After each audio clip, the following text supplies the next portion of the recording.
For a very long period of time, countless studies have proven a connection between depression and excessive social media use. And on many occasions, it has been proven that logging off or logging out is truly beneficial to the user's mental health. And that simply means that it is actually healthy for each and every one of us to quit social media, even if for a little while. It is now more than a month since I personally logged off social media.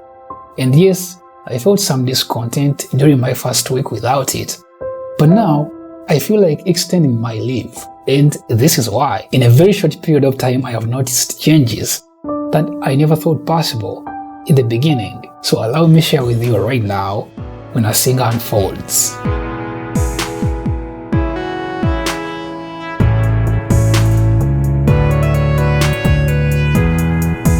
First things, I will have to admit that quitting social media has been one of the most difficult tasks that I personally ever encountered. Because when I was planning to quit social media, I also had some fears.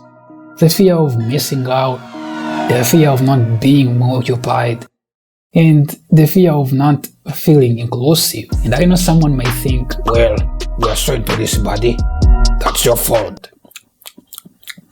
And probably you're right. But I have realized that even if you're not highly addicted to social media, you are still going to experience withdrawal symptoms when you quit.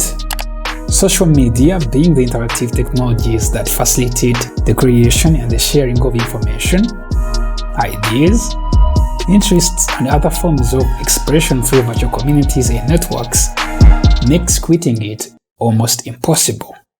You may be asking, why do people even quit social media? Or why should you quit social media? Why? Social media is good, right? So why even quit? Oh yes, it is good. Without social media, many of us will not find it easy to communicate and stay up to date with our distant families and friends.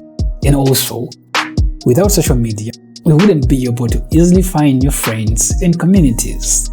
Think about it. How would you be able to watch this video right now if it wasn't for social media?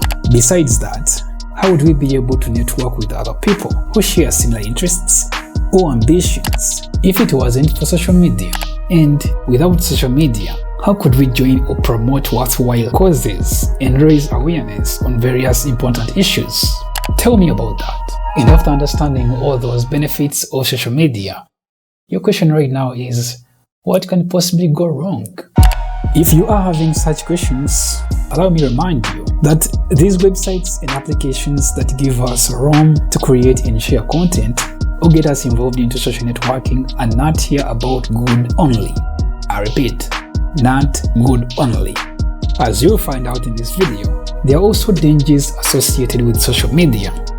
Just recently, a Meta-owned social media platform known as Instagram, or Zoom on those bikini girls, was fined 405 million euros by the Irish Data Protection Commission on children's privacy-related violations. The penalty is now the highest for a Meta-owned company after the WhatsApp 225 million euro fine, which came along after WhatsApp went against Europe's General Data Protection Regulation.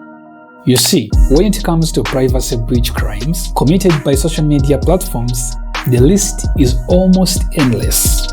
And Facebook is yet another Meta-owned company to meet a multi-million euro fine for data breaches. But I want you to understand that apart from invasion of privacy, social media has more risks to offer to its users. For children, social media poses multiple risks that include exposure to inappropriate and sometimes upsetting material. It can be mean and sometimes it can be aggressive content, but also it can be explicit sexual images and videos.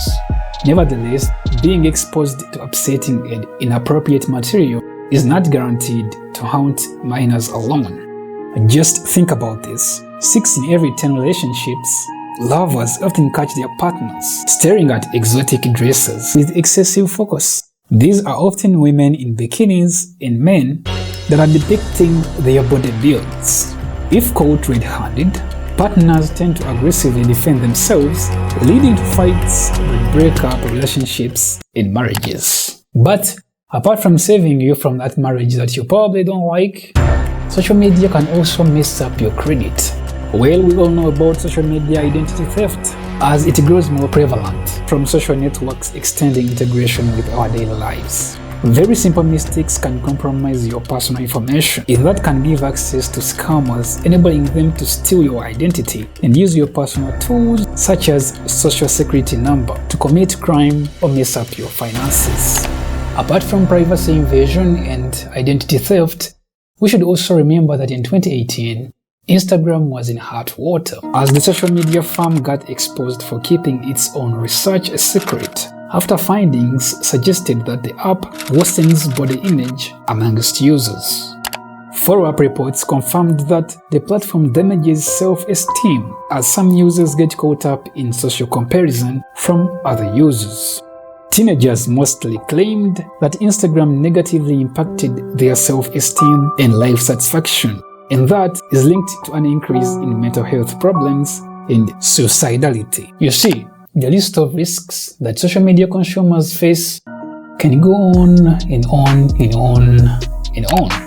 Apart from feeling low because your photos didn't get any likes, there is also cyberbullying, where the effects of cyberbullying can fully change your personality and character.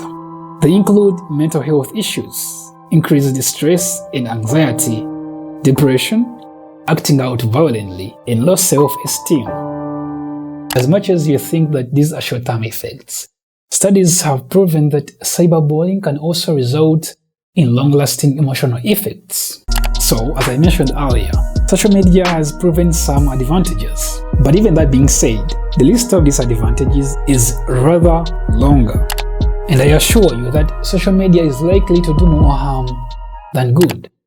On a personal level, after logging off social media, things started to look different. For some reasons, my appetite just got up.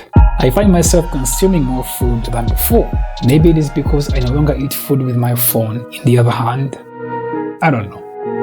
That aside, now I do anything in peace and attentively without notifications disrupting my workflow. As a result of putting my phone down, like my phone's daily on-screen time dropped to its all-time low in recent weeks.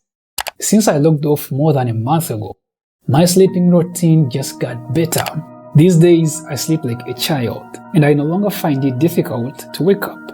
With social media, I was sleeping between 2 and 4 hours at the most every night, and I always dozed at work, which made me consume toxic chemicals like energy drinks, so that I don't sleep and work effectively.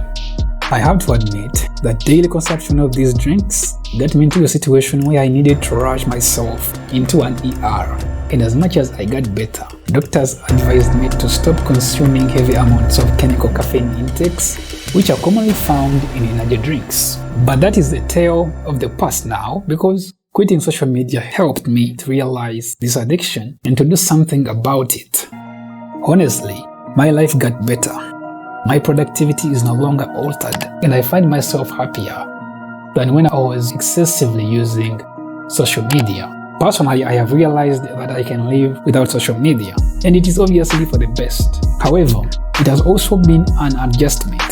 Yes, I miss out on certain things, but I also find myself happier and more focused, because without social media, I am less distracted and stressed. And this way, I find myself more productive, but at the same time, more fulfilled. When I was trying this out, I only planned to log off social media for a week. But honestly, I got more comfortable, and it's now more than a month. The question is, will I always be in this bliss for the rest of my life? My honest answer to that is a no. If you have noticed, I am here talking to you right now on YouTube, which is also social media. This may sound as an excuse to some of you, but all my family members and most of my friends live in other countries. And social media is not only the cheapest way to keep up with them, but also the most convenient. And as much as I will make my return to social media, this time around is going to be extremely minimal. And if I ever feel like things are getting out of hand, I will do the one thing that I know how to do now, which is shutting it down. And if you consider my quitting partial, I get that. But an improvement in my well-being has been achieved because I feel happy, more comfortable, and more healthy. And so I would want to see you try even for a week. That being said, That's it for me on this one. Thank you so much for sticking around all the way to the end.